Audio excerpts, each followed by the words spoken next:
Welcome to positivity. கல்யாணம் ஆயிடுச்சு, ஒரு 29 வயசுல கல்யாணம் ஆகுது, 30 வயசுல கல்யாணம் ஆகுதுன்னு வச்சுக்கோங்களேன். எவ்வளவு நாள் வரைக்கும் பிரெக்னன்சிக்கு வெயிட் பண்ணலாம், எவ்வளவு நாளுக்கு அப்புறம் நம்ம போய் ஒரு டாக்டரை கன்சல்ட் பண்ணா என்ன அப்படின்னு ஹஸ்பண்ட் அண்ட் ஒய்ஃப் சேர்ந்து டிஸ்கஸ் பண்ணிட்டு பண்ணலாம். இதை பத்தின ஒரு ஜெனரல் அவேர்னஸ், ஒரு அட்வைஸ். இன்டர்கோர்ஸ் ஓகே, அதுக்கப்புறம் பீரியட்ஸ் கரெக்டாக வருது அண்ட் செக்ஷுவல் லைஃப் வந்து ஹாப்பியாக நார்மலாக இருந்துச்சுன்னா ஒரு ஹியூமன் பீயிங்கினுடைய நேச்சுரலான விஷயங்கிறது இந்த இனப்பெருக்கம்ங்கிற விஷயமும் கருத்தரிக்கிற விஷயமும் அது ஏன் மேம் ஒரு தம்பதிக்கு செய்ய முடியாம போகுது? என்னென்ன மேம் காரணங்கள்?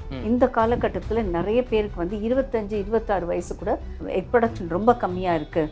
அதே மாதிரி ஆண்களுக்கு பார்த்தீங்கன்னா இப்போ உங்களுக்கு 40 வருட அனுபவம் இருக்கு, நீங்க இது வரைக்கும் எத்தனை மேம் ஐவிஎஃப் பண்ணியிருக்கீங்க? நம்பர் ஆஃப் பேபிஸ்ன்னு பார்த்தீங்கன்னா ஆல்மோஸ்ட் 60,000 பேபிஸ். இப்போ ஐவிஎஃப்னு சொல்லும்போது அது கொஞ்சம் பெரிய ப்ராசஸ் மாதிரி, ஒரு லைட்டாக ஒரு பயமுறுத்துற மாதிரி, ஒரு பயம் இருக்கிற மாதிரி இருக்கேன் மேம். அதை ஓவர் கம் பண்ணுறதுக்கு என்ன மேம் செய்யணும்? கவுன்சிலிங் ரொம்ப இம்பார்ட்டண்ட். இதில் ஒய் யூ நீட் ஐவிஎஃப் நான் சொன்னேன். இப்போ கேர்ள்ஸ் வந்து 24-25 இயர்ஸில் வந்து அவங்க முட்டை வளர்ச்சி சரியில்லைம்மா, நார்மலாக இருக்க வேண்டியது 3 வந்து வந்து 0.2 0.3 தான் இருக்குது அப்படின்னு சொல்லி அது ஒரு மேஜர் ஷாக் அவங்களுக்கு. நேச்சுரலாகவே நம்ம கன்சீவ் ஆகணும், நேச்சுரலாகவே நம்ம வந்துட்டு இயற்கையான முறையில் ஆஸ்பத்திரிக்கு வராமல், அதுக்கு உங்களுடைய அட்வைசஸ், உங்களுடைய அவேர்னஸ் நீங்கள் என்ன மேம் சொல்கிறீங்க? எத்தனை வயசுலேருந்து என்னென்ன ஹேபிட்ஸ்லாம் நம்ம ஃபாலோ பண்ணணும், எப்படி இருக்கணும், இதை பற்றி கொஞ்சம் சொல்லுங்கள் மேம்.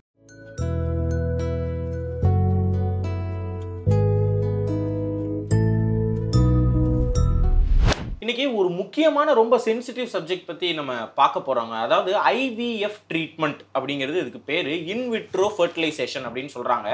இப்போ கல்யாணம் ஆகுது, கல்யாணம் ஆனதுக்கப்புறமா ஒரு சில தம்பதிக்கு குழந்தை இல்லாமல் போயிடுது. ஒரு சில பேருக்கு மிஸ்கேரேஜ் அடிக்கடி நடக்கும், ஒரு சில பேருக்கு வந்துட்டு குழந்தை இறந்துருவாங்க. அதுக்கப்புறமா இயற்கை முறையில் கருத்தரிக்க முடியாமல் போயிருச்சுங்கிற பட்சத்தில் இந்த இன்விட்ரோ ஃபர்டிலைசேஷன் ஐவிஎஃப் ட்ரீட்மெண்ட் இன்னைக்கு நல்ல பாப்புலராக இருக்குது, நிறைய பேர் அதை செய்கிறாங்க. அது இன்னைக்கு ஆனால் இந்த துறையில் 40 வருட அனுபவம் கொண்ட மருத்துவர் இன்னைக்கு நம்ம கூட இருக்காங்க. ஒரு ரிச் நாலேஜ் இருக்குது அவங்களுக்கு. தெளிவாக அப்படின்னா என்ன, யார் பண்ணலாம், எதுக்காக பண்ணணும், ஏன் முதல்ல இயற்கை முறையில் நம்மளால் கருத்தரித்து குழந்தை பெறத்துக்க முடியலை, அப்படி முடியாமல் போனால் நம்ம இதுக்கு வர்றது சரியா தப்பா, யார் வரலாம் யார் வர வேணாம்னு அவங்களுடைய எல்லா அனுபவத்தையும் இன்றைக்கி நம்ம கேட்டு தெரிஞ்சுக்க போகிறோம். கண்டிப்பாக நமக்கு பயனுள்ளதாக இருக்கும்னு நினைக்கிறேங்க. 1979 மருத்துவம் முடித்தவங்க, அதுக்கப்புறம் யூகேல படித்து யூகேல ப்ராக்டிஸ் பண்ணி அவங்க ஐவிஎஃப் ட்ரீட்மெண்ட் எடுத்து, அதுக்கப்புறமா நம்ம ஊரில் இது நிறைய பேருக்கு தேவைப்படும், நிறைய பேருக்கு இது இல்லாமல் இருக்கே, இதை இங்கே கொண்டு வந்தால் நல்லா இருக்குமேன்னு சொல்லி பிரசாந்த் ஃபர்டிலிட்டி சென்டர்னு ஒன்று சென்னையில் நம்ம இங்கே உட்காந்துருக்கோம், சேத்துப்பட்டில். அதை ஃபவுண்டர், அதை நிறுவனவங்களே இவங்க தான், நிறுவனர் மதிப்பிற்குரிய டாக்டர் கீதா ஹரிப்பிரியா நம்ம கூட இருக்காங்க. தெளிவாக என்ன ஏதுன்னு சொல்லி நான் உங்களுக்கு அவங்ககிட்ட கேட்டு உங்களுக்கு வாங்கி தரேங்க. இன்றைக்கி ஐவிஎஃப்னா என்ன, யார் யாருக்கு தேவைன்னு மேமை நம்ம வந்து பாசிட்டிவிட்டி ஷோக்கு வெல்கம் பண்ணலாம். வணக்கம் மேம். வணக்கம். வணக்கம் மேம். நீங்கள் வந்தது எங்களுக்கு ரொம்ப ரொம்ப சந்தோஷம், மகிழ்ச்சி மேம். ஃபர்ஸ்ட் ஆஃப் ஆல், எதனால மேம் இன்னைக்கு தேதிக்கு சரி அன்னைக்கு தேதிக்கு சரி இயற்கை முறையில் கருத்தரிக்க முடியாமல் போகுது? ஏன்னா ஒரு ஹியூமன் பீயிங்கினுடைய நேச்சுரலான விஷயங்கிறது இந்த இனப்பெருக்கம்ங்கிற விஷயமும் கருத்தரிக்கிற விஷயமும் அது ஏன் மேம் ஒரு தம்பதிக்கு செய்ய முடியாமல் போகுது? என்னென்ன மேம் காரணங்கள்? காரணங்கள் அப்படின்னு பார்த்தீங்கன்னா ஃபெலோப்பியன் டியூப் தான் meeting point of egg and sperm. அந்த மீட்டிங் பாயிண்ட் வந்து பிளாக்காக இருந்துச்சுன்னா egg and sperm cannot meet each other. அதனால நம்ம வந்து அந்த எக் அண்ட் ஸ்பெர்மை வெளியில் எடுத்து அது ஒரு டெஸ்ட் டியூப்பில் நம்ம அந்த மீட்டிங்கை வந்து injecting the sperm into the egg is called ICSI. ஐவிஎஃப்ன்றது எக் ஸ்பெர்ம் அந்த டிஷ்ஷில் வச்சுட்டு அது தன்னுடைய வேலையை பண்ணணும். அடுத்த கட்டத்தில் 1992 சில சமயம் வந்து இந்த ஐவிஎஃப் அப்படின்றது நடக்கலை அப்படின்னா அந்த ஸ்பெர்ம் எக் வச்சாலும் பேபி ஃபார்ம் ஆகலை, அது ஒரு type of issue, fertilisation failure அது பேர். அடுத்த கட்டத்தில் என்ன பண்ணாங்கன்னா இக்ஸி என்ன ஸ்பெர்ம் வந்து எக்கில் இன்ஜெக்ட் பண்ணுறது. இந்த டியூப்பில் வந்து நடக்காத வேலையை நம்ம வெளியில் செய்கிறோம், அதனால இது தேவைப்படுது. Block tubes important point. அந்த ஃபெலோப்பியன் டியூப்ங்கிறதுக்குள்ள தான் இப்போ சாதாரணமாக இனப்பெருக்கம் பண்ணுறோம்னா ஒரு ஆண் உறுப்புல இருந்து பெண் உறுப்புக்கு வந்துட்டு அந்த விந்தணுக்கள் போய் ஃபெலோப்பியன் டியூபுக்குள்ளே நுழைஞ்சு அது எக்கை போய் அடையணும். ஆனால் அந்த இடத்துல ஒரு பிளாக் இருக்கிறதுனால அது போக முடியல. ஃபைன். இது very important point.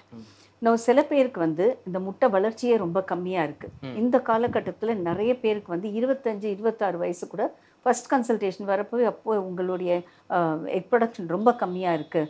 Egg production பார்க்குறதுக்கு 2 விஷயம், ஆன்டி முலேரியன் ஹார்மோன் அப்படின்ற ஹார்மோன், இன்னொன்று வந்து ஆன்ட்ரல் ஃபாலிக்கல் கவுண்ட், அதாவது அந்த முட்டைப்பையில் அதோடைய அந்த முட்டையோடைய எண்ணிக்கை பார்க்குறது தான் ஆன்ட்ரல் ஃபாலிக்கல் கவுண்ட். நார்மலி இது 5க்கு மேலே இருக்கணும் அண்ட் நார்மல் வந்து 15 இருக்கணும், அட்லீஸ்ட் 5க்கு மேலே இருக்கணும். அதை விட கம்மியாக இருக்கவங்க ஏஎம்ஹெச்ன்றது 1.2 அந்த வேல்யூவாவது இருக்கும். அதை விட கம்மியாக இருக்கவங்களுக்கு இந்த அட்லீஸ்ட் ஒரு நார்மல் ஐயுஐ இந்த மாதிரி சிம்பிள் மெஷர்ஸ் ட்ரை பண்ணிவிட்டு அதில் அவங்களால சக்ஸஸ்ஃபுல்லாக அந்த ப்ரெக்னென்சி வரலை அப்படின்னா நம்ம ஐவிஎஃப்க்கு ரெஃபர் பண்ணோம். ஏன்னா இதெல்லாம் ரொம்ப ஃபாஸ்ட்டாக ட்ராப் ஆகுது. எக் ப்ரொடக்ஷன்ன்றது ட்ராப்பிங் ஆரம்பிச்சதுன்னா ரொம்ப ஃபாஸ்ட்டாக ட்ராப் ஆகும். ஸோ நம்ம வந்து அந்த ஸ்டார்டிங் பாயிண்ட்லேருந்து ஐவிஎஃப்ன்ற முடிவு எடுக்கிறதுக்கு ரொம்ப டைம் ஸ்பெண்ட் பண்ண முடியாது ஒன்ஸ் அந்த ட்ராப் பார்த்துட்டோன்னா. ஸோ இது வந்து ரொம்ப முக்கியமான காரணம். இந்த காலகட்டத்தில் ஐவிஎஃப்க்கு இது ஒரு முக்கியமான காரணம். அதே மாதிரி ஆண்களுக்கு பார்த்திங்கன்னா விந்தணுக்கள் ரொம்ப கம்மியாக இருக்கலாம், விந்தணுக்களே இல்லாமல் இருக்கலாம். ஸோ இந்த 2 கேட்டகரிக்கும் நம்ம வந்து ஐவிஎஃப் தேவைப்படுது. சில பேருக்கு விந்தணுக்கள் நிறைய இருக்கும், ஆனால் அந்த மொட்டிலிட்டி, அதாவது அந்த ஸ்பீடு வந்து இருக்காது. ஸோ ஃபாஸ்ட்டாக போய் எக்கை பியர்ஸ் பண்ணால் தான் ப்ரெக்னென்சி உருவாகும். ஸோ அந்த மாதிரி இல்லாதவங்களுக்கு அண்ட் சில பேருக்கு மார்ஃபாலஜி அமைப்பு சரியாக இருக்காது. ஸோ அப்போ வந்து நம்ம அந்த அமைப்பை பார்த்து இருக்கிற ஸ்பம்ல பெஸ்ட்டு, அது பேர் இம்சி, அந்த விந்தணுக்களை 7000 டைம் பெருசாக பார்த்து டாப் கிளாஸ் ஸ்பம் செலக்ட் பண்ணி அதை எக்கில் இன்ஜெக்ட் பண்ணி ஃபார்ம் ஆகிற பேபி வந்து நம்ம வந்து அதுக்கப்புறம் யூட்ரஸ் உள்ள வைக்கிறோம். ஸோ இது வந்து நேச்சுரலோ இல்லை இன்ட்ராயூட்ரைன் இன்செமினேஷன், அதாவது விந்தணுக்களை ப்ரிப்பேர் பண்ணி கர்ப்பப்பை உள்ள வைக்கிறது இது சாத்தியமாகாது. நார்மல் ஸ்பம் செலக்ட் பண்ண முடியாது. மில்லியன்ஸ் அப்படி உள்ளே போகும், ஒரு ஸ்பம் வந்து ஃபர்டிலைஸ் பண்ணும். ஸோ இந்த மாதிரி சூப்பர் செலெக்ஷன் ஆஃப் ஸ்பம் வேணும். ஸோ ஏன்னா இவங்களுக்கு வந்து அதுதான் பிரச்சனை, அவங்களுக்கு வந்து நார்மல் ஸ்பம் கம்மி. ஸோ இவங்களுக்கு இது ரொம்ப இம்பார்ட்டண்ட் இது டெக்னாலஜி. ஸோ இந்த விந்தணுக்கள் இல்லாதவங்களுக்கு எப்படி வரும்னு கேட்டிங்கன்னா, அந்த விந்தணுக்களை வந்து விரை உள்ளே போயிட்டு அது 40 மடங்கு பெருசாக பார்க்குற மைக்ரோஸ்கோப் வந்து யூஸ் பண்ணி அந்த விந்தணுக்களை வந்து அப்படி பார்த்துக்கிட்டே இருந்தீங்கன்னா ஒவ்வொரு இடத்துல அந்த செமினிஃபரஸ் டியூபியூல்ஸ்ன்னு சொல்லுவோம், அங்கே தான் விந்தணுக்கள் உற்பத்தி ஆகிற இடம். அதை பார்த்து அதெல்லாம் எடுத்து கலெக்ட் பண்ணி அதுக்கப்புறம் அதை ஃப்ரீஸ் பண்ணி நம்ம வந்து டெஸ்ட் பேபி முறையில் ஸ்பெர்ம் செலக்ட் பண்ணி எக்கில் இன்ஜெக்ட் பண்ணோம். இதுதான் டாப் கிளாஸ் டெக்னாலஜி. ஸோ விந்தணுக்கள் இல்லாதவங்களுக்கு ஒன்று உற்பத்தியே இல்லை, செகண்ட் உற்பத்தி இருக்குது ஆனால் கம்மி இருக்கிறதுனால அது வெளியில் வர முடியல, தேர்ட் வந்து நார்மலாக இருக்கும் ஆனால் அந்த பாதை வெளியில் வர பாதை அடைப்பு இருக்கிறதுனால வெளியில் வர முடியல. ஸோ ஓவரால் விந்தணுக்கள் கம்மி இல்லைன்னா இல்லை. ஸோ இந்த இல்லாதவர்களுக்கு நம்ம வந்து ஹார்மோன் செக் பண்ணி அந்த எஃப்எஸ்ஹெச் என்ற ஹார்மோன் ரொம்ப அதிகமாக இருந்துச்சு 50 அப்படிலாம் இருந்துச்சுன்னா இந்த மைக்ரோடிசி கூட அவங்களுக்கு வேலை செய்யாது. ஸோ இந்த மாதிரி ஆண்களுக்கு என்ன பண்ணுறதுன்னு கேட்டிங்கன்னா, இப்போ இந்த காலகட்டத்தில் நாங்கள் வந்து stem cell therapy and platelet rich plasma therapy. Platelet rich பிளாஸ்மானா பிளட் எடுத்து அதுலேருந்து பிளேட்லெட் அந்த அணுக்களை எடுத்து அதில் க்ரோத் ஃபேக்டர்ஸ் ஆட் பண்ணி இது ரெண்டையும் நம்ம வந்து விரையில் இன்ஜெக்ட் பண்ணி அதுக்கப்புறம் வந்து 3 மாதம் கழித்து இந்த உற்பத்தி எப்படி இம்ப்ரூவ் ஆகுதுன்னு அதே மாதிரி பயாப்சி பண்ணி பார்த்துட்டு, இல்லைனா ஆஸ்பிரேட் பண்ணி நீடில் வச்சு ஆஸ்பிரேட் பண்ணி விந்தணுக்கள் இப்போ உற்பத்தி இருக்கா அப்படின்னு பார்த்து இது இருந்துச்சுன்னா அந்த விந்தணுக்களை யூஸ் பண்ணலாம். இது வந்து நியூ டெக்னாலஜி. இப்போ இனிஷியலி வந்து 2% தான் எங்களுக்கு சக்ஸஸ், அப்புறம் 10%, இப்போ பார்த்தீங்கன்னா ஒரு 14 to 15% எங்களுக்கு வந்து கொஞ்சம் பாசிட்டிவ் ரிசல்ட்ஸ் வருது. ஸோ இப்போ one of the main reasons வந்து இந்த விந்தணுக்கள் கம்மியாக இருக்கிறது இல்லைனா இல்லாமல் இருக்கிறது. இதை தவிர வந்து சில பேருக்கு எதிர்ப்பு சக்தி இருக்கும் கர்ப்பப்பை வாயில், இதனால் வந்து எவ்வளோ பெஸ்ட்டு ஸ்பெர்மாக இருந்தாலும் உள்ளே போக முடியாது. ஸோ ஃபைனலி நம்ம விந்தணுக்களை எடுத்து உள்ளே வைக்கிறோம். அதுலேயும் எதுக்கு ஐயுஐயில் எதுக்கு ஃபெயிலியர் ஆகுது அப்படின்னு கேட்டிங்கன்னா, நம்ம விந்தணுக்களை கர்ப்பப்பையுள்ள வைக்கிறோம் ஆனால் அது முட்டையை ரீச் ஆகுதா இல்லையா நமக்கு தெரியாது. அண்ட் முட்டையை ரீச் ஆச்சுன்னாலும் அந்த விந்தணுக்கள் பவர்ஃபுல்லாக இருக்கணும், அதை போய் பியர்ஸ் பண்ணி ஃபர்டிலைஸ் பண்ணுறதுக்கு. அந்த ஃபர்டிலைசிங் கெப்பாசிட்டி வந்து ஸ்பெர்ம்க்கு இல்லை அப்படி அதுவும் தெரியாது. இது 3 ப்ராப்ளம்ஸ்க்கு டெஸ்ட்டு கிடையாது, வேர்ல்டில் எங்கேயுமே டெஸ்ட்டு கிடையாது. ஸோ இந்த இன்ட்ராயூட்ரைன் இன்செமினேஷன், அதாவது விந்தணுக்களை கர்ப்பப்பையுள்ள செலுத்துகிற டெக்னிக் தான் சிம்பிள் டெக்னாலஜி.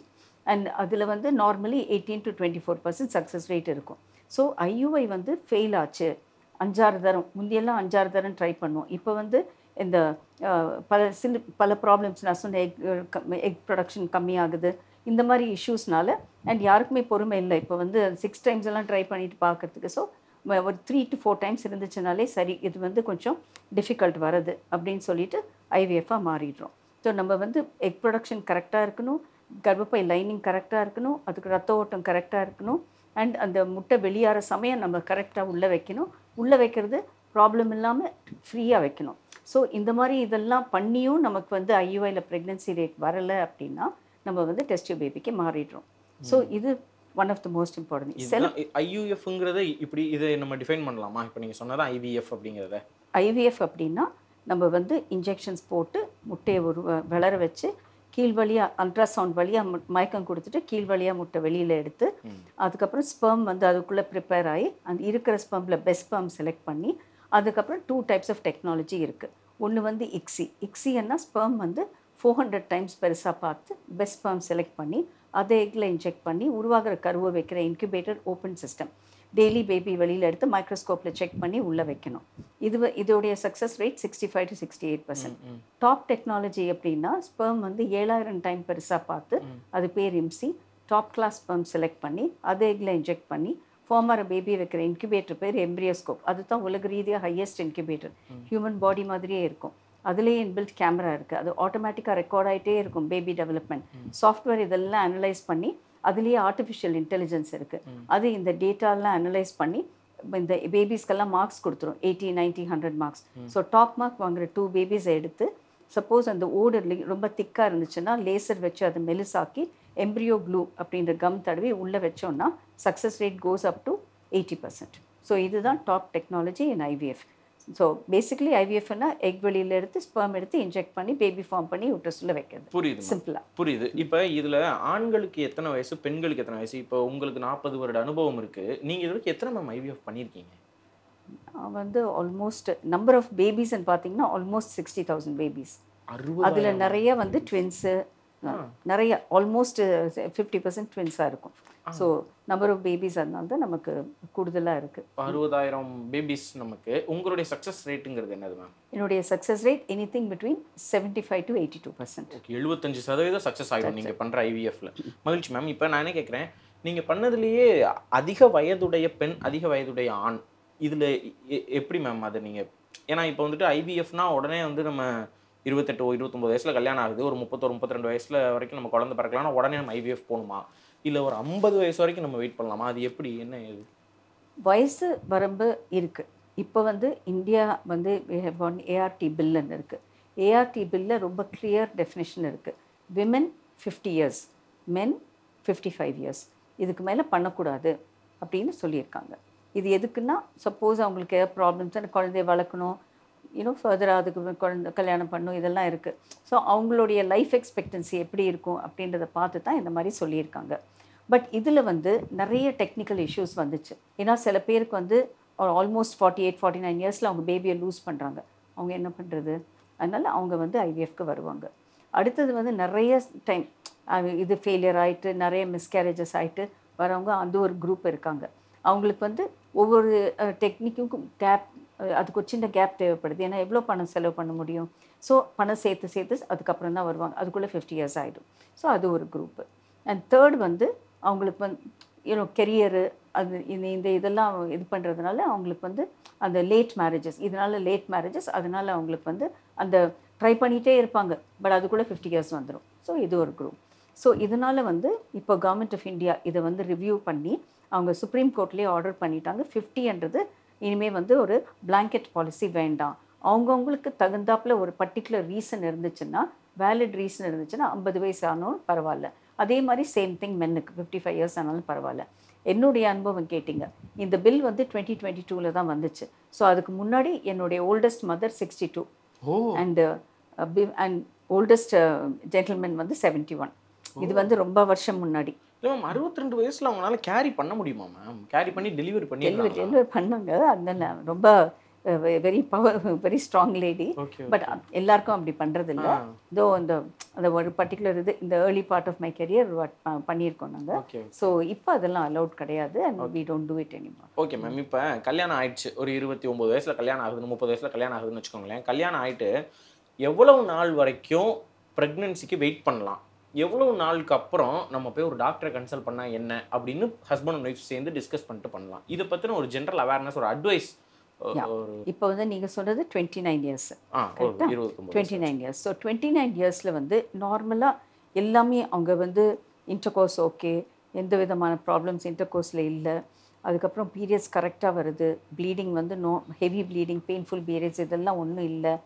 ரெண்டு பேருமே ஹெல்த்தி இண்டிவிஜுவல்ஸாக இருந்து அண்டு செக்ஷுவல் லைஃப் வந்து ஹாப்பியாக நார்மலாக இருந்துச்சுன்னா அவங்க வந்து 1 year வரைக்கும் வெயிட் பண்ணலாம். பட் சப்போஸ் லேடிஸ்க்கு வந்து ஃபஸ்ட் திங் இன்டர்கோர்ஸ் சரியாக இல்லாதவங்களுக்கு, அது சில பேர் வந்து மேரேஜே கான்சுமேட் ஆகாது, சொல்ல மாட்டாங்க யார்கிட்டையும். ஏன்னா அது வந்து ஒரு மாதிரி டெலிகேட்டாக ஃபீல் பண்ணி யார்கிட்டையும் ஷேர் பண்ண மாட்டாங்க. ஸோ இவங்க வந்து அவங்க வரதே வந்து சம்டைம்ஸ் உடனே வருவாங்க, சம்டைம்ஸ் 3 years 4 yearsல. ஸோ எல்லாருக்குமே அட்வைஸ் என்னென்னா, அவங்களுக்கு இந்த மாதிரி மேரேஜில் டிஃபிகல்ட்டிஸ் இருக்குது அப்படின்னா உடனடியாக அட்லீஸ்ட் 1 month 2 months ட்ரை பண்ணலாம். அப்படியே டாக்டரோட அட்வைஸ் டெஃபினட்டாக வந்து அவங்களுக்கு தேவைப்படுது. இல்லைன்னா இமோஷ்னலாக 2 பேருக்கும் நிறைய மிஸ் அண்டர்ஸ்டாண்டிங்ஸ் வரதுக்கு வாய்ப்பு இருக்குது. ஸோ அடுத்தது நீங்கள் பார்த்தீங்கன்னா இந்த லேடிஸ்க்கு வந்து பெயின்ஃபுல் பீரியட்ஸ், ஹெவி பீரியட்ஸ் அடிக்கடி வர்றது, இதெல்லாம் வந்து அப்நார்மல் பீரியட்ஸ். ஸோ இந்த அப்நார்மாலிட்டி இருந்துச்சுன்னா நம்ம கட்டாயம் ஒரு ஸ்கேன் பண்ணி என்ன பிரச்சனைன்றதை பார்த்துட்டு ப்ராப்ளம்னு இருந்துச்சுன்னா 1 year வெயிட் பண்ணக்கூடாது.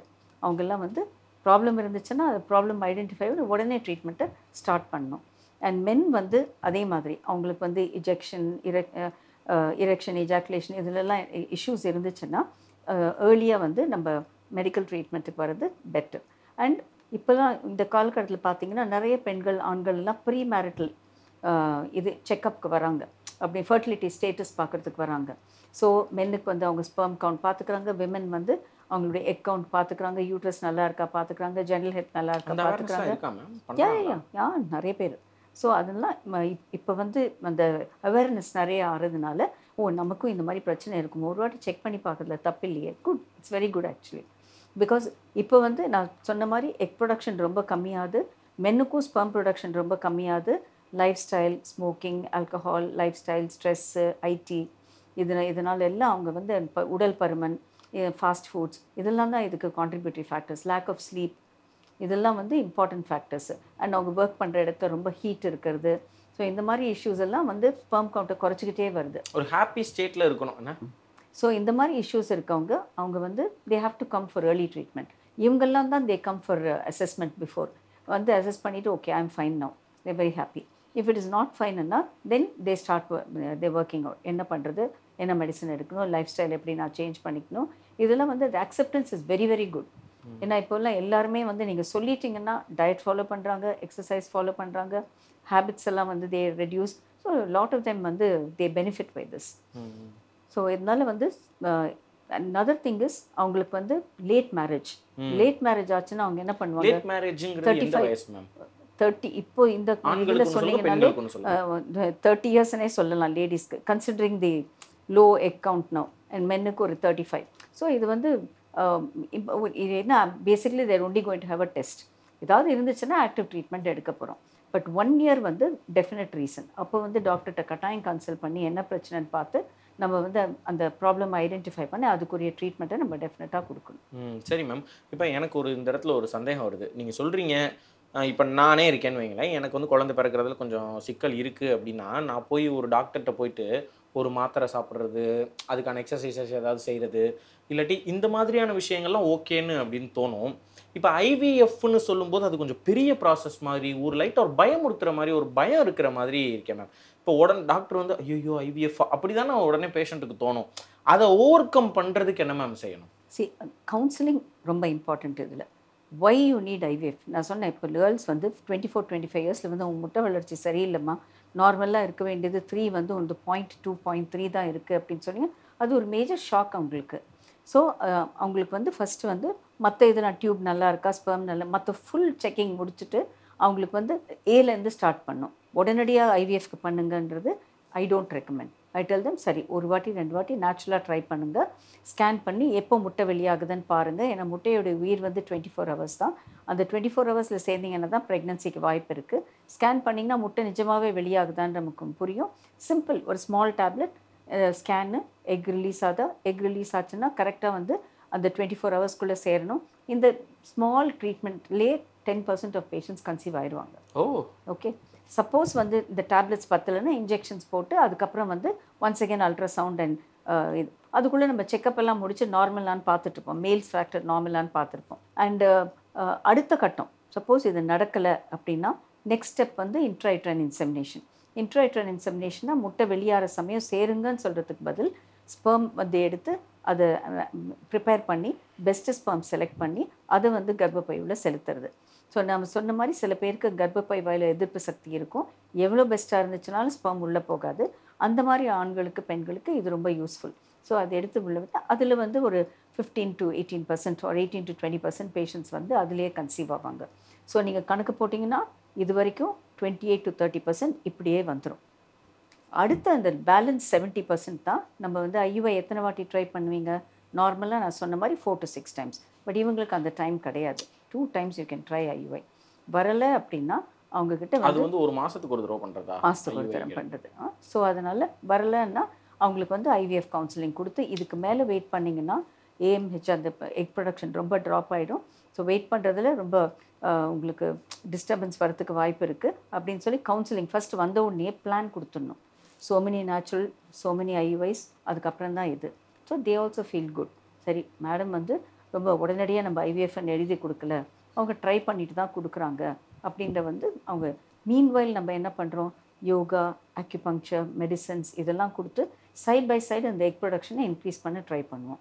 அண்ட் சில பேருக்கு வந்து எனக்கு நேச்சுரலாக தான் வேணும், எனக்கு எக் ப்ரொடக்ஷன் 0.1 தான் இருக்குது, நீங்கள் ஏதாவது பண்ணுங்கள். So stem cell and PRP therapy இருக்குது. ஸ்டெம் செல்னா it's a mother cell. So stem cell பேங்க்லேருந்து as part of their research we work with them. And அந்த ஸ்டெம் செல்ஸை எடுத்து பிளேட்லெட் வந்து பிளட்டில் எடுத்து பிளேட்லெட்ஸ் அண்ட் அணுக்கள் எடுத்து க்ரோத் ஃபேக்டர்ஸ் ஆட் பண்ணி இது ரெண்டையும் சேர்த்து நம்ம ஓவரியில் இன்ஜெக்ட் பண்ணுறோம். ஒரு லேப்ரோஸ்கோப்பி பண்ணி அது கரெக்டாக அந்த பாயிண்டில் இன்ஜெக்ட் பண்ணோன்னா அட்லீஸ்ட் 40-45% ஆஃப் பேஷண்ட்ஸ்க்கு இதில் பெனிஃபிட் கிடைக்குது. ஸோ அவங்களுக்கு எக்கே இல்லைனாலும் ஒரு 2 எக் இருந்தால் போகிறோம், அதில் ஒரு பேபி வந்தால் போகிறோம். அது வந்து அவங்க ஓன் பேபி, அவங்க own egg own sperm. So இது வந்து வெரி வெரி பாப்புலர் நவ். ஏன்னா எண்ணிக்கை வந்து இந்த முட்டை உற்பத்தி கம்மியாக இருக்கிற எண்ணிக்கை அதிகமாக டெக்னாலஜியும் சைட் பை சைடு அதிகமாகுது. அதனால அவங்க ஓன் ஸ்பெர்ம் அண்ட் எக்கில் அவங்க பேபி இது ப்ரெக்னென்ட் ஆகிறதுக்கு வாய்ப்பு இருக்குது. Why patients do not want IVF? First வந்து இது வந்து செயற்கையான இது எனக்கு வேண்டாம், என் பேபி நேச்சுரலாக எனக்கு வேணும், நம்பர் 1. நம்பர் 2 வந்து மனசில் அவங்களுக்கு வந்து ஓ இது என்ன எக்கா என் ஸ்பெர்மா, இது என்ன நடக்குது லேப்லன்னு யாருக்கு தெரியும் அப்படின்றது அவங்க அது ஒரு இம்பார்ட்டண்ட் டவுட் அவங்களுக்கு. ஸோ ஒரு நம்பிக்கையான டாக்டர்கிட்ட தான் போவாங்க. அண்ட் அந்த நம்பிக்கைன்றது அப்போவும் சில டவுட் இருக்கலாம். ஸோ சயின்ஸ் அண்ட் டெக்னாலஜி என்ன பண்ணுச்சுன்னா ஒரு சிஸ்டம் க்ரியேட் பண்ணியிருக்கு. அப்படின்னா நீங்கள் என்ட்ரன்ஸ் பாயிண்ட்லேயே வந்து உங்களுக்கு வந்து லேபிள் பண்ணிடுவாங்க, உங்கள் ஃபோட்டோகிராஃப், உங்கள் லேபிள், அதுக்கப்புறம் ஒவ்வொரு டியூப், ஒவ்வொரு பீஸ் ஆஃப் எக்யூப்மெண்ட் அந்த ஸ்பெர்ம் அண்ட் எக் யூஸ் பண்ணுறதுக்கு அதே டேகிங் நடக்கும். ஃபைனலாக வந்து நம்ம அந்த எக் அண்ட் ஸ்பெர்ம் மீட் அந்த எம்ப்ரியோஸ்க்கும் அதே டேக் இருக்கும். ஸோ மிக்சிங்க்கு இதில் அந்த இதுவே வாய்ப்பே கிடையாது. அப்போ இது வந்து என்னுடைய முட்டை, என்னுடைய விந்தணு அப்படிங்கிற குழப்பம் ஏற்படுறதுக்கான வாய்ப்பு கம்மின்னு சொல்றீங்க. இதுதான் இப்போ சொல்கிறோம் பேஷண்ட்ஸ்க்கு. System is very good, mix up prevent பண்ணுறதுக்கு இந்த மாதிரி டெக்னாலஜி இருக்குது. இது மிஸ்டேக் நடக்காது. ஏன்னா டேகிங்ன்றது அது வந்து ஆட்டோமேட்டிக்காக சிஸ்டமில் வந்து நடக்கிறது. ஸோ நம்ம அதை இன்டர்செப்ட் பண்ண முடியாது. Another thing is every lab, இது இல்லைன்னாலும் எவ்ரி லேப் வந்து இப்போ எங்கள் லேப்ல எல்லாம் 3 செக்அப் சிஸ்டம்ஸ் இருக்குது. ஃபர்ஸ்ட் வந்து ப்ரைமரி பர்சன், செகண்ட் வந்து கவுண்டர் செக் பண்ணுறதுக்கு, செகண்ட் கவுண்டர் செக் பண்ணுறதுக்கு இன்னொரு ஆள், 3 பேர் சிக்னேச்சர் போட்டால் தான் எனி ரிசல்ட் வந்து வெளியில் போகும். ஓகே. ஸோ அந்த மாதிரி சிஸ்டம்ஸ் இருக்கிறதுனால அந்த பேஷண்ட்ஸ் பார்க்குறாங்கல்ல, நான் எக்ஸ்பிளைன் பண்ணுறோம், பார்ப்பாங்க 3 ஓ இது வந்து நிறைய செக் பண்ணி தான் கொடுத்துருக்காங்க, நம்மளது தான் அப்படின்ற ஒரு இது இருக்கும். ஓகே மேம், இப்போ எங்களுக்கு தெளிவாக புரிஞ்சிருச்சு மேம். இந்த ஐவிஎஃப்னா என்ன அப்படிங்கிறது புரிஞ்சிருச்சு, அது எப்படி நடக்குதுங்கிறது புரிஞ்சிருச்சு, எல்லாமே தெளிவாக நீங்கள் சொல்லிட்டீங்க, அதோடைய சக்ஸஸ் ரேட் எல்லாமே தெரிஞ்சிருச்சு. ஆனால் இப்போ நான் உங்கள்கிட்ட ஒரு விஷயம் கேட்க போகிறேன். இதுதான் ரொம்ப முக்கியமான விஷயம் இந்த இன்டர்வியூவில் நான் நினைக்கிறேன். கவனமாக நம்ம அதை கேட்கணுங்க. இப்போ வந்து மேம் நீங்களே சொன்னீங்க, ஃபர்ஸ்ட் எடுத்தோன்னு ஒரு நேச்சுரலாக ஒரு விஷயத்துக்கு தான் நான் அவங்கள புஷ் பண்ணுவேன், அப்புறமா ஐயுஐக்கு புஷ் பண்ணுவேன், அப்புறமா தான் நானே ஐவிஎஃப் அவங்களுக்கு கொடுப்பேன் அப்படின்னு. அப்போ நம்மளுடைய எண்ணமே, உங்களுடைய எண்ணம், எங்களுடைய எண்ணம், எல்லாருடைய எண்ணமே ஐவிஎஃப் வரைக்கும் நம்ம போக வேண்டாம் அப்படிங்கிறதா தான் இருக்குது. ஒரு லாஸ்ட் ஆப்ஷன் தான் ஐவிஎஃப். பட் ஆனால் மெடிசனுடைய அப்சல்யூட் ஜீனியஸ், அது பயங்கரமான விஷயமா இருக்குது. நீங்கள் சொல்கிறது கேட்கும் போதே ஒரு மாதிரி மிராக்குலஸாக இருக்குது. என்னடா நடக்குது, என்னென்னமோ சொல்கிறாங்க, இந்த எக் எப்படி எடுப்பாங்க, இந்த ஸ்பெர்ம் எப்படி எடுப்பாங்களா, அதை லேபில் வைப்பாங்களா, சேர்ப்பாங்களா, ட்வின்ஸ் கொடுப்பாங்களா, என்ன நடக்குதுன்னு இருக்குது. இது வந்துட்டு வரவேற்கத்தக்க விஷயம், சூப்பரான மேட்ரு தான். ஆனால் அவ்வளோ தூரத்துக்கு நம்ம போகாமல் நேச்சுரலாகவே நம்ம கன்சீவ் ஆகணும், நேச்சுரலாகவே நம்ம வந்துட்டு இயற்கையான முறையில் ஆஸ்பத்திரிக்கு வராமல் அவ்வளவு காசு நம்ம செலவு பண்ணாமல், ஏன்னா இது வந்துட்டு கொஞ்சம் காசு நிறைய செலவு பண்ணக்கூடிய ஒரு விஷயம் தான், இதெல்லாம் செய்யாமல் நம்ம இருக்கணும்னா அதுக்கு உங்களுடைய அட்வைசஸ், உங்களுடைய அவேர்னஸ், நீங்கள் என்ன மேம் சொல்கிறீங்க? எத்தனை வயசுலேருந்து என்னென்ன ஹேபிட்ஸ்லாம் நம்ம ஃபாலோ பண்ணணும், எப்படி இருக்கணும், இதை பற்றி கொஞ்சம் சொல்லுங்கள் மேம். இப்போ லேடிஸ்க்கு வந்து நான் சொன்ன மாதிரி பீரியட் பேட்டர்ன் ரொம்ப இம்பார்ட்டண்ட். ரெகுலர் பீரியட்ஸ் வரணும், அவங்களுக்கு நார்மலாக 3 to 5 days இருக்கணும், அண்டு நிறைய நாள் போகக்கூடாது, பெயின் இருக்கக்கூடாது, இது ரொம்ப important. And after they get married intercourse வந்து பெயின்ஃபுல்லாக இருக்கக்கூடாது. ஸோ இதெல்லாம் ரொம்ப இதெல்லாம் இருந்துச்சுன்னா அவங்களுக்கு வந்து அலர்ட் பண்ணி உடனடியாக வந்து ஒரு அல்ட்ராசவுண்டு, அதுக்கப்புறம் அதுக்கு தேவையான பிளட் டெஸ்ட்டு, ஸ்பெர்ம் அனாலிசிஸ் இதெல்லாம் பண்ணி அவங்களுக்கு அட்வைஸ் கொடுக்குறோம். ஸோ இது வந்து நம்மளும் நேச்சுரலாக ட்ரை பண்ணுறோம். ஓகே, இப்போ வந்து உங்களுக்கு எக் வரலைன்னா தோ ஸ்கேன் பண்ணாலும் நம்ம வந்து முட்டை எப்படி வளருது, அந்த 24 ஹவர்ஸ்க்குள்ளே எப்படி அந்த எக்கை ரீச் பண்ணுறது, சப்போர்ட் தான் கொடுக்கணும். ஹாஸ்பிட்டலுக்கே போகாமல் இருக்கிறதுன்றது அது ஒரு இது. So suppose they are young, எல்லாமே இந்த பேராமீட்டர்ஸ் எல்லாம் கரெக்டாக இருக்குது அப்படின்னா வெயிட் பண்ணலாம், அது தப்பில்லை. அண்ட் இந்த மாதிரி இஷ்யூஸ் இருக்கவங்க டாக்டர் அணுகி அவங்களுக்கு தேவையான அந்த டெஸ்ட் பண்ணி ஓகே மைல்டாக தான் இருக்குது, I can still try naturally அந்த மாதிரி. அண்ட் உடல் பருமன்ன்றது இருக்கக்கூடாது. இந்த நீர்க்கட்டி இருக்கவங்களுக்கு உடல் பருமன் வந்து ரொம்ப இருக்கும். ஸோ அந்த உடல் பருமன் இருக்காமல் டயட், எக்ஸசைஸ், ப்ராப்பர் ஃபுட்டு இதெல்லாம் வந்து அண்ட் இஃப் நெசசரி மெடிசன் இதெல்லாம் அந்த பாலிசிஸ்டிக் ஓவரியை கண்ட்ரோலில் வைக்கிறதுக்கு நம்ம பார்க்கணும். அது ரத்த கட்டின்றது சாக்லேட் சிஸ்ட், எண்டோமெட்ரியோசிஸ், இதில் வந்து சேர்றப்போ ரொம்ப பெயின் இருக்கும், பீரியட் டைமில் ரொம்ப பெயின் இருக்கும். அடினோமயோசிஸ் வந்து சிறு சிறு ரத்த கட்டி கர்ப்பப்பை மசில்ல, அதுலேயும் நமக்கு இந்த மாதிரி பெயின்ஃபுல்லாக இருக்கும். ஸோ இதெல்லாம் பெயின்ஃபுல் பீரியட்ஸ், பெயின்ஃபுல் இன்டர்கோர்ஸ் அப்படின்னாலே நம்ம அலர்ட் ஆகிடணும், சம்திங் ராங். அதனால் அதை வந்து மைல்டாக இருக்கிறப்பவே நம்ம கண்டுபிடிச்சா நீங்கள் சொன்ன நேச்சுரல் ட்ரை பண்ணலாம். ஏன்னா ஏர்லி ஸ்டேஜில் you can still try naturally. அதே மாதிரி மென் அண்ட் சப்போஸ் ஒரு 3 months உள்ள நடக்கலை அப்படின்னா ஒரு ஸ்பெர்ம் கவுண்ட் பண்ணுறது தப்பு இல்லை. So no smoking, no alcohol, no coffee, they can take badam, they can take walnuts, pomegranate, red banana, இதெல்லாம் ரொம்ப useful for sperm count. But இதெல்லாம் டயபெட்டிக்காக இல்லாமல் இருக்கணும், அதை கொஞ்சம் பார்த்து பண்ணணும். ஹீட்டில் ஒர்க் பண்ணுறவங்களுக்கு ஹீட் வந்து at least for every 1 hour of work ஒரு 5 minutes போய் ஃப்ரெஷ் ஏரில் இருந்துட்டு வருது, ஆர் ஒரு 2 hours ஒர்க்கு ஒரு 15 minutes அவங்க வந்து ஃப்ரெஷ் ஏரில் அந்த எஃபெக்டை வந்து கொஞ்சம் நலிஃபை பண்ணுறதுக்கு போகலாம். லாங் டிஸ்டன்சஸ் நம்ம பைக்கில் ஓட்டினோன்னா அந்த ஹீட் வந்து இட்ஸ் இம்பார்ட்டன்ட், டிஸ்டர்ப்ஸ். அதனால் நான் என்ன சொல்கிறது என் பேஷண்ட்ஸுக்கு, வெட் டவல் ஒன்று வச்சுக்கோங்க, புடிட்டு அந்த petrol tank, keep a bottle of water, fill பண்ணிக்கிட்டே இருங்க, அது ட்ரை ஆக ஃபில் பண்ணுங்கள், ஓரளவுக்கு இதை நலிஃபை பண்ணலாம். இது second thing. And most important வந்து சிஸ்டமில் ஒர்க் பண்ணுறவங்க, அவங்களுக்கு வந்து அவங்க நினைக்கலன்னாலும் the little bit of that radiation heat எல்லாமே வந்து it will disturb. அவங்களுக்குமே இதில் வந்து 1 hour not just go out for 5-10 minutes, have breath of fresh air and come.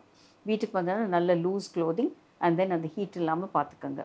And இது வந்து மென்னுக்கு. அண்டு உடல் பருமன் அவங்களுக்கும் இருக்கக்கூடாது. So exercise is very useful. 2 பேருக்குமே லேடிஸ் அண்ட் மென்னுக்கு அட்லீஸ்ட் ஒரு 1/2 hour ஆஃப் வாக்கிங் அந்த மாதிரி இருந்துச்சுன்னா பெட்டர். அண்டு டயட் வந்து வெரி பேலன்ஸ்ட் டயட், கார்போஹைட்ரேட்ஸ் கம்மி, ஃபேட்ஸ் வந்து கம்மி, protein is a body builder. So ஓரளவுக்கு நமக்கு பேபி ஃபார்ம் பண்ணணுன்னா அதுக்கு வேணும். அதனால் வந்து ரைஸ் கம்மியாக அண்டு பருப்பெல்லாம் சாப்பிட்லாம், ஏன்னா பருப்பில் நிறைய இது இருக்குது. இந்த நட்ஸ் சாப்பிட்லாம். And if there non vegetarians, egg, mutton, சிக்கனா வித்தின் லிமிட்ஸ் சாப்பிட்லாம். And vegetables are very important because it gives vitamins. So அந்த வெஜிடபிள்ஸ் சாப்பிட்ணும். அண்டு சீரியல்ஸ் எல்லாம், other cereals are all very important. So அதெல்லாமும் சாப்பிட்லாம். அண்டு ஃபேட்டி ஃபுட்ஸு இதெல்லாம் வந்து polycystic ஓவரிஸ்க்கு இந்த ஃபேட்டி ஃபுட்ஸ் எல்லாம் you should avoid totally. Some form of exercise, அவங்களாம் சாப்பிட்றது நார்மலாக தான் இருக்கும், பட் தே கேனாட் பர்ன், அவங்க கேலரிஸை பர்ன் பண்ண முடியாது. அதனால் எக்ஸசைஸ் 100% கம்பல்சரி. அவங்களுக்கு வெயிட்டை வந்து ஒரு லிமிட்டில் வச்சா பீரியட்ஸும் ரெகுலராக இருக்கும். பீரியட் ரெகுலராக இருந்துச்சுன்னா எக் வந்து 14th day 15th day release ஆகும். இன்டர்கோர்ஸை டைம் பண்ணலாம். ஸோ நேச்சுரலாகவே ட்ரை பண்ணலாம். இர்ரெகுலர் பீரியட்ஸ் வந்து ஒரு மாதத்துக்கு 2 மாதத்துக்கு ஒரு தடவை வந்துச்சுன்னா எப்போ இன்டர்கோர்ஸ் இருக்கணுமே தெரியாது. Normally egg release 14th or 15th day, அந்த நாள் 13th day to 20th day, alternate days they can have intercourse. Everything is good னா இதுலேயே வந்து within 3 months ப்ரெக்னென்ட் ஆகிறதுக்கு சான்ஸ் இருக்குது, மேக்ஸிமம் 6 months. ஓகே, ஸோ அந்த பீரியட்ஸை நம்ம எப்படி ரெகுலராக வச்சுக்கணும்னா உடல் பருமனை கம்மியாகணும். Diet, you should take care of your diet. இதெல்லாம் பண்ணி மேக்ஸிமம் பீரியட்ஸை ரெகுலரைஸ் பண்ணுறதுக்கு ட்ரை பண்ணணும். சூப்பர் மேம், ஒரு செமையாக சொன்னீங்க. ரொம்ப மகிழ்ச்சி மேம், தேங்க்யூ ஸோ மச் உங்களுடைய டைமுக்கு. இப்போ நாங்கள் கடைசியாக ஒரு செஷன் வச்சுருக்கோம். நீங்கள் டைரெக்டாக ஆடியன்ஸை பார்த்து ஃபார் அ மினிட் ஏதாவது பேசுனா நீங்கள் நேரடியாக பேசிடலாம். ஸோ குழந்தையின்மை அப்படின்றது டெஃபினட்டாக அதுக்கு தீர்வு இருக்குது. எல்லாருமே அவங்க ஓன் பேபி, அவங்க ப்ரெக்னென்ட் ஆகி அவங்க ஓன் பேபி டெலிவர் பண்ணுறதுக்கு வாய்ப்பு இருக்குது. இதுக்கு சில ஸ்மால் டிப்ஸ் வந்து மென் வந்து நான் சொன்ன மாதிரி அவங்க வந்து பிஃபோர் மேரேஜ் அவங்களுக்கு வந்து அவங்களுடைய ஓன் ஃபர்டிலிட்டி ஸ்டேட்டஸை செக் பண்ணுறது நல்லது. இதுதான் கரண்ட் ட்ரெண்ட், தப்பு கிடையாது. ஏன்னா தெரிஞ்சதுன்னா அதுக்குரிய தடுப்பு இல்லைன்னா அதுக்குரிய ட்ரீட்மெண்ட் எடுத்து நம்ம வந்து டிலே பண்ணாமல் ப்ரெக்னென்சி குவிக்காக அச்சீவ் பண்ணுறதுக்கு நம்ம வந்து எய்ம் பண்ணுவோம். ஃபார் எக்ஸாம்பிள் அவங்க வந்து கெரியர் அப்படின்னு சொல்லிட்டு 35 yearsல வந்து அப்போ தான் நான் வந்து let me get pregnant at that time நினச்சோன்னா அது முடியாது இல்லையா. அதனால முன்னாடியே தெரிஞ்சு வச்சுக்கிட்டோம். நிறைய கேர்ள்ஸ் இந்த காலகட்டத்தில் இந்த மாதிரி முட்டை வளர்ச்சி கம்மியாக இருக்குன்னு ஃப்ரீசிங்ன்றதுக்கு வர்றாங்க. அப்படின்னா அவங்க வந்து எக்ஸை வந்து எடுத்து ஃப்ரீஸ் பண்ணி அதுக்கப்புறம் அவங்க கல்யாணம் பண்ணுற டைம் இல்லைன்னா சில பேருக்கு டைவர்ஸ் ஆகுது. ஸோ அவங்களுக்கெல்லாம் நெக்ஸ்ட் மேரேஜ் பண்ணுறதுக்குள்ளே வயசாகிடுமோன்ற பயத்தில் they come and freeze their eggs. இது வந்து ஒரு லேட்டஸ்ட்டு ட்ரெண்ட். நல்லது. ஏன்னா வந்து அந்த டைமில் அவங்களுக்கு அந்த ஸ்ட்ரெஸ் இருக்காது. And healthy eggs, young eggs வந்து always better than old eggs. Pregnancy rate better, normal babies பிறக்கிறதுக்கும் வாய்ப்பு இருக்குது. ஸோ பீரியட்ஸ் வந்து regular periods, pain very minimal pain and மற்றபடி long heavy bleeding, prolong bleeding இதெல்லாம் இல்லாமல் இருக்கிறது நல்லது. ஸோ இந்த மாதிரி பெண்களுக்கு இல்லை வேறு விதமாக இருக்குது ஹெவி பீரியட்ஸ்லாம், please go to a doctor immediately. ஒரு பேசிக்காக ஒரு பிளட் டெஸ்ட் அண்ட் அல்ட்ராசவுண்ட் கட்டாயம் பண்ணணும்.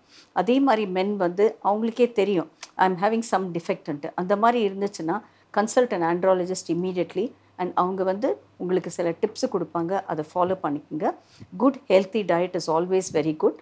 And limited rice, good protein, நிறைய பருப்பு வகைகள் சாப்பிடுங்க, நட்ஸ் நிறைய சாப்பிடுங்க, ஃப்ரூட்ஸ் அண்ட் வெஜிடபிள்ஸ் நிறைய சாப்பிடுங்க.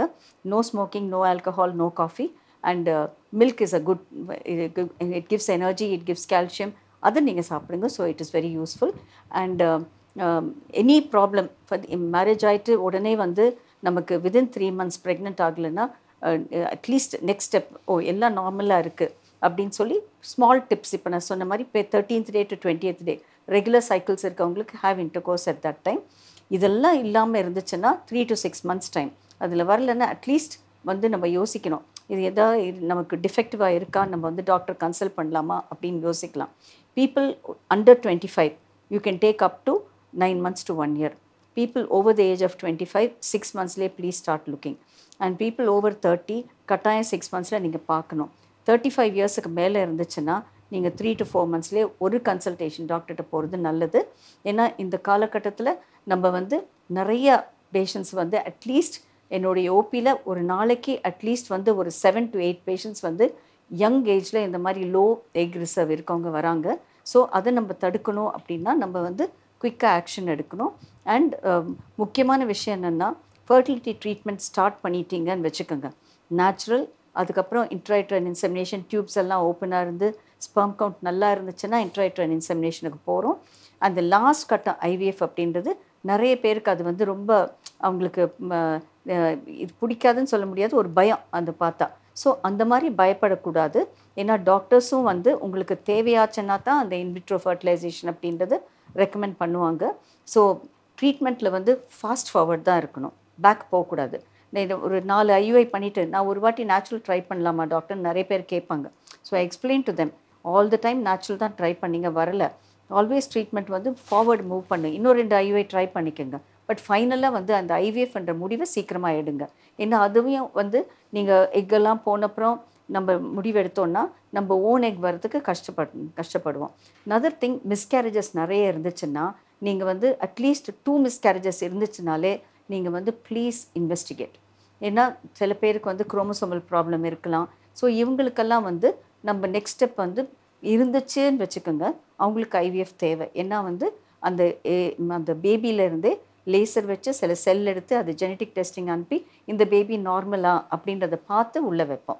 இது வந்து 10 மிஸ்கேரேஜஸ் ஆனப்புறம் நம்ம பண்ணுற வேலையை 3rd மிஸ்கேரேஜ்லேயே 2nd மிஸ்கேரேஜ்லேயே நம்ம பார்த்து அந்த கரெக்ட் பேபியை செலக்ட் பண்ணி உள்ளே வச்சோன்னா அத்தனை மிஸ்கேரேஜை ப்ரிவெண்ட் பண்ணலாம், அந்த லேடியோடைய ஹெல்த்தை ப்ரிசர்வ் பண்ணலாம்.